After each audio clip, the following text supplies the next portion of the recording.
mpa omukisa mu bizinesi yange.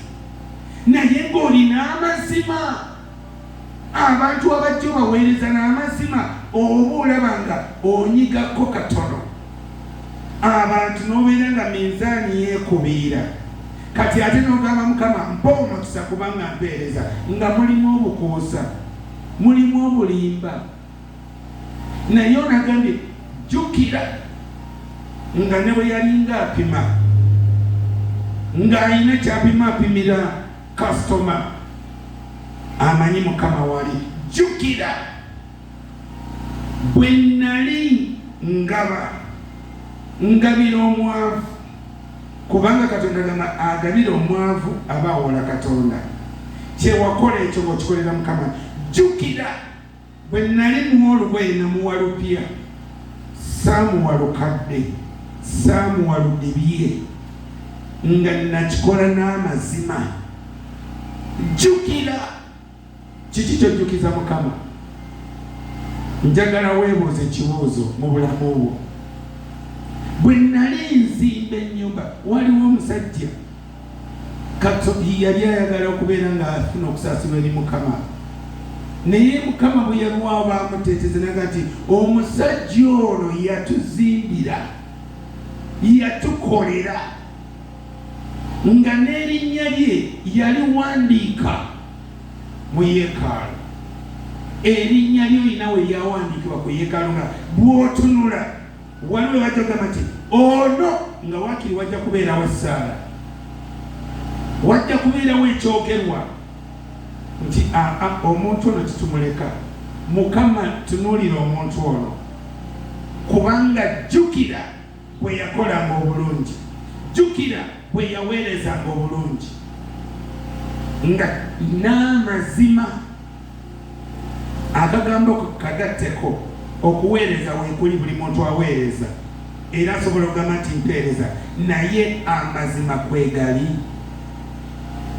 Okuweereza Katonda tekuli wano wokka mu nnyumba ya Mukama, naye neeyo bwe bakulaba bagamba nti mazima Katonda alabika, mazima omuntu ono mulokole, nja kugenda nange gyali ndabe Katonda we.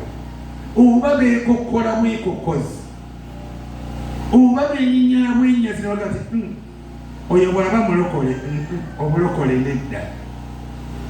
Bikolwa ki ebiri emabega bijjukiza Katonda?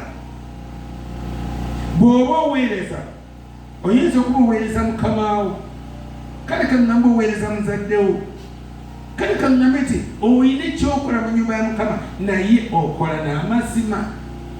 Akokubiri, n'omutima ogutuukiridde.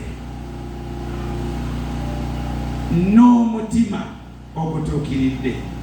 Okola leero, luli twasoma bwe tuli ku lunaku lw'abakozi nti akolimiddwa oyo aweereza Mukama ng'atenguwa. Oweereza Mukama ate okola ki? Otenguwa. Kati wanoga omutima ogutuukiridde, nga buli lw'okola temulimu kudda mabega kwesittala, leero nze nkoze, enkya lwaki abalala tebakola? Ba Asha Mukama abawe nnyo omukisa, abalongoosa ennyumba ya Mukama, naye luli nze nayera n'ensimu teriyo balala.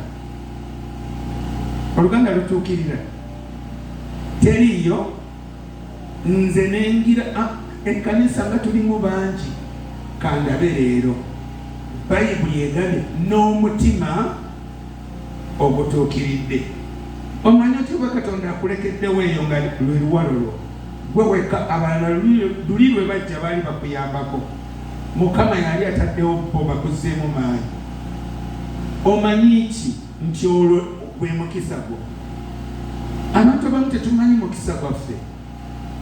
Buli lwolaba olaba Bayibuli enawe yogera nnyo olwo njadduge nti abantu abamu bwe tusisinkana omukisa olw'okuba guba gukwekeddwa emabega, tulabanga ekizibu, tulabanga ekikolimo, naye tulina okuyimirira bulijjo mu maaso ga Katonda n'obwesigwa, kubanga tomanya mukisa gwo gujja ddi.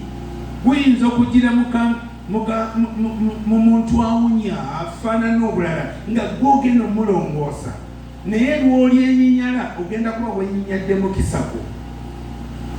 Kati kola n'amazima okole n'omutima ogutuukiridde. Waliwo omukyala omu yali aweereza ng'aweereza Katonda, Mukama yamuwa omukisa, naye omukyala oli